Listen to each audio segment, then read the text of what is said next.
This is KUGAN CASSIUS for IFL TV. We're in Dubai here at the space for the Jingle Bells show. Jingle bells. Jingle bells. You love a bit of Christmas, don't you, Amir? Yeah, we all love a bit of Christmas. And, For the kids though, isn't it? Exactly, mostly for the kids. Huh?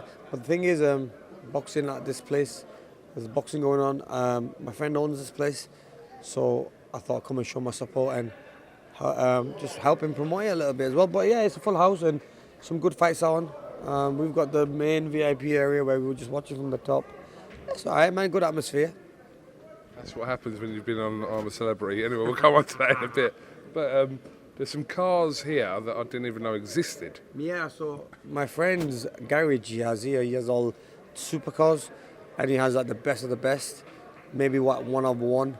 So and not only that, I mean, you look in the car park, the cars that are pulled up. I mean, the car that you came in as well.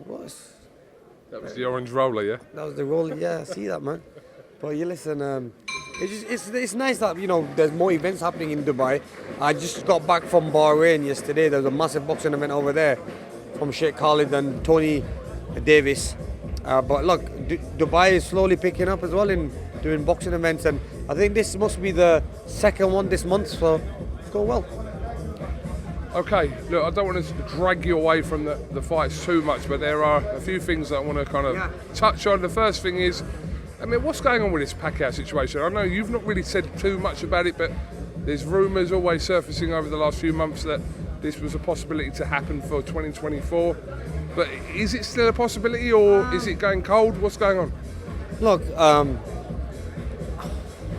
it's a tough one because you get different things told to you. You know, people say different things and say it is going to happen, or you know, there's interest from Mani's team.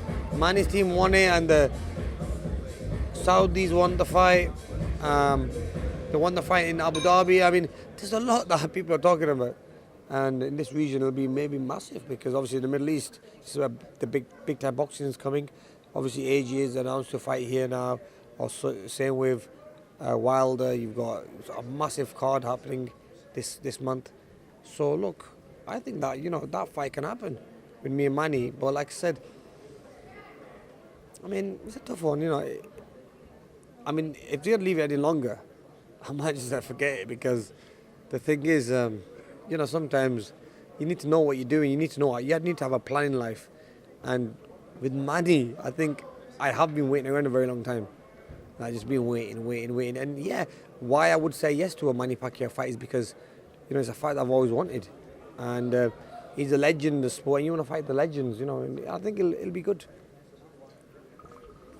For yourself though, obviously you're, I'd not say happily retired, but you are a retired fighter, so Yeah. Is that the only type of fight that would make you kind of do the whole camp thing again and kind of go through the whole process of being a professional athlete, someone like Manny Pacquiao? You need a fight that's going to motivate you, yeah? And a fight with Manny Pacquiao will definitely motivate you. And this time, make sure, you know, you do the right better training. But look, yeah, definitely. I mean, you do need a good dancing partner, and I think that would be just perfect. We spar together. We know a lot about each other, and I just feel that, you know, my last fight against Kelbrook probably wasn't the best to finish. You know, maybe. Is that what it is for you? Don't want to end on that note? Yeah, I just don't think. I don't know, man. I just didn't feel like myself that fight. But no excuse, the better man won on the night, and I just feel that I am a lot better than that, you know. And it's just hard for me to finish on a note like that, you know, with that fight. Give me a 1 out of 10 that, whether it's Pacquiao, whoever, that we will see you possibly in the ring next year. See, the longer we're leaving it now, and I'm just busy now doing a lot of real estate and doing a lot of buying and building a lot of things. I'm busy with life. I've got TV shows and doing a lot of media work as well and commentating with Sky. At the moment, honestly, like I said, it has to be a good dance partner to get me back in training, because it's not, you know what, the hardest bit of this is in me, going to camp, training hard, sweating it out and losing weight again. Otherwise, like I said, if I don't have a good dance partner and someone that's gonna motivate me, there's no point in me coming back. You know what I mean? So, because I just don't have it in me, like I'll only come back for a big fight. Otherwise, I'll just leave it. So like, well, yeah, no, it's hard to give a number, but you know where I'm coming from, innit? So we've been watching something that's very obviously familiar with yourself, Tony Bellew, on I'm a Celebrity, Get Me Out of Here. And yeah, I think you were kind of... We've had boxers, obviously. We've had Eubank Senior's been in it. We've had David Hay in it. We've had, obviously, yourself. And now Tony Bellew. I don't think I've missed anyone out in that list there. But, yeah, how do you think Bellew's getting on?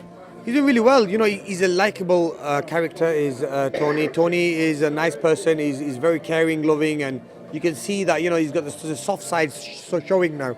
He is a nice guy, and he's a gentleman, you know. And like everyone, we all scared of some things, and we do scream now and then. And I've heard him do a few. You more than anyone, by the way. Oh, my screams are really ridiculous, weren't they? But look, he's doing really well, and I'm glad that he's got the opportunity to show what type of a person he is, because people normally see him around the fight time where he's gonna be going to war. But now people get to see the real side, what Tony's all about. And I remember Tony in camp used to be one of the funniest guys in training camp when back in the day when we used to be in England camps. But I'm glad he's giving people a chance to get to know who he is. Yeah.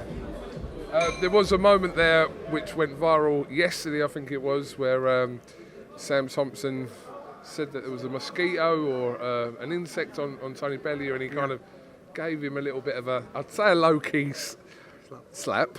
And Tony Bellew could see kind of just like bit his tongue. What did you think of that situation? I mean, look, yeah, when you get slapped, you're gonna want to react. But I think as fighters, you know, we know when not to react and how to just hold it down. If someone just jabs you and you think, do I hit him or do I just walk away? I mean, I'm glad Tony didn't hit that. He's a good sportsman. I mean, look, mistakes are gonna happen, obviously. Someone tried to save him from a fly and ended up getting a slap. Did he get the fly, by the way? I've watched that clip about 2 or 3 times. There looked like there was something there, but it was just he felt like he was comfortable enough to. I don't know. You know why that happens is because, you know, when you get to know a boxer and you have that in the back of your mind that, oh, he's a tough, rough, strong guy and very, very angry, and aggressive. But because he's more of a nice type of person, I think really they're taking the piss out of him, aren't they? Like slapping him about. He's not nice. I think Tony needs to. What would you have done? I know. I think I would have just. I don't know. I slapped him back. or probably to tell him off and say, look, well, that's not order that. Like, even if whatever's on my face, you don't go and slap me or try to take it off. You know what I mean? You get in trouble for that. He's definitely entertainment in this series of I'm a Celebrity, Get Me Out of There.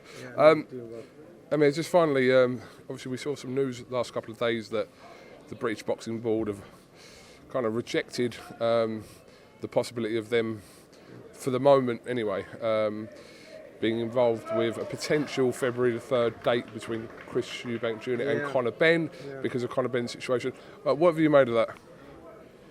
I mean, look, it's a great fight. I think it's a fight that we'd like to watch. Both guys are in their peak of their careers and they're performing really well. You know, Eubank come off a great win, and Ben also is looking very good and looking strong and makes the weight well. He's coming to that weight very strong. You know, you can see him. I met him in Manchester and he was huge. So yeah, I mean, that's a fight that we all want to watch. I think for boxing fans, it's a fight for us that, you know, all boxing fans will want to tune into a fight like that because we know it's going to be explosive. And not only that, there's a lot of history behind it with the dads fighting each other and knowing that they don't like each other. Like, the press conference was fun to watch, but that's a fight that should happen because I think it'll be good for boxing as well. You know, a rivalry fight, not just now, from a different generation as well. So it'll be massive. The whole situation itself, I mean, obviously the fight was meant to have happened in October of 2022. A lot of it seems like it's a little bit of a mess from all sides. It just seems like, it's quite sad to see that because it was on, then it was off, then it goes on again, then it's off again. So, and then the locations are changing. Now, that's a British fight, you know what I mean? That fight needs to really happen in England. I don't think you don't want it to happen anywhere but England. But look, at the moment, the way it's going, I don't think they'll ever fight. I don't think that fight's ever going to happen because either one guy's injured or the board don't want it, or the promoters then are going to get frustrated and they're not going to want it. So, or they might have other opportunities to go face other fighters and other opponents. So look, it is very messy.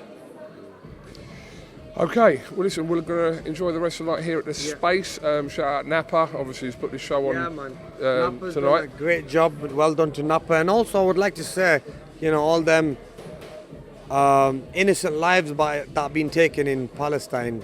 Honestly, our heart goes out to our brothers and sisters in Palestine and the people out there. I mean, look, I know they've said there's a ceasefire. There's no ceasefire. Bombs are still going off over there, killing these young, innocent people. And, you know, I mean, if you look at it, you know, every day there's people dying there, and there's only so much we could do.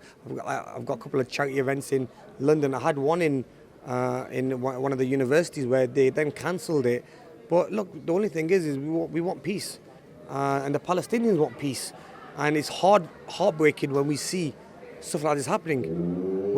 And it seems like they've not got a voice, like no one's listening to them, no one's helping them. A lot of countries out there are saying, yeah, we want to be behind them, we're going to do this, we're going to do that. But guess what? No one's come forward or done anything. And I think, yeah, we just, obviously I know they said they did a ceasefire, but if there's a ceasefire, that means there's no bombs, there's no gunshots or anything, but people are still dying. So you know what? I do feel for our Muslim brothers and sisters out there, and I hope things get better. Amir Khan, thank you for those words, and yeah, listen, we'll let you crack on with the rest of your night, and then if you've got any news, we'll hear it. No, definitely. If there's any news, bro, you're the first to know about it. All right. First or second or third or what? What? Are we first or second or third or? Yeah, me. Do you know about it? I should be first. Always first, bro. Come on, man. I always listen. When have I never told you first? I'm joking. I'm joking. But I know a lot of secrets about you, though.